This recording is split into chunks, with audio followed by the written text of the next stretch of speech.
The stacks behind me are an indication that we are now at the Power District.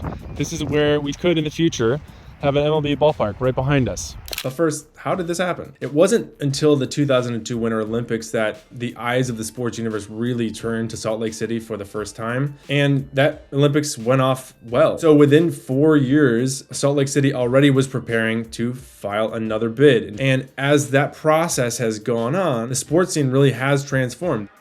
Utah, for a long time, was seen as sort of this faraway, insular place, had trouble landing free agents. You don't want to go to Utah. Really? Nah, closed down at like 9. But Utah as a whole, I think, is having sort of a moment in the cultural spotlight. The area has worked a lot to be viewed as something other than strictly this very religious place. Sports have played, I think, a critical role in acting as a cultural bridge. There is a sports and entertainment district now being built around the Delta Center downtown. The Utah Mammoth will host the Discover 2027 NHL Winter Classic.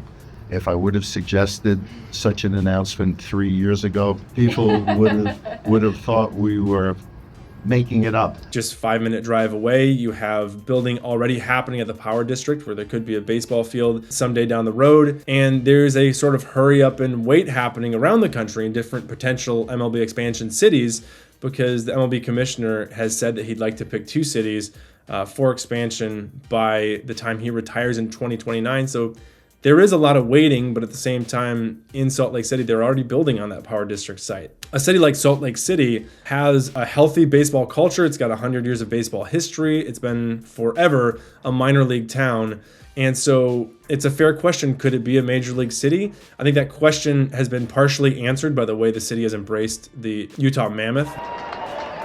This is a city that had much less of a hockey culture than it does a baseball culture. And so the way that team has created a fan base out of thin air and really gotten a strong following very quickly should give those hoping to bring baseball to Utah some hope that baseball will do just as well. The future of the Salt Lake City sports scene is much more secure than it was 2 years ago.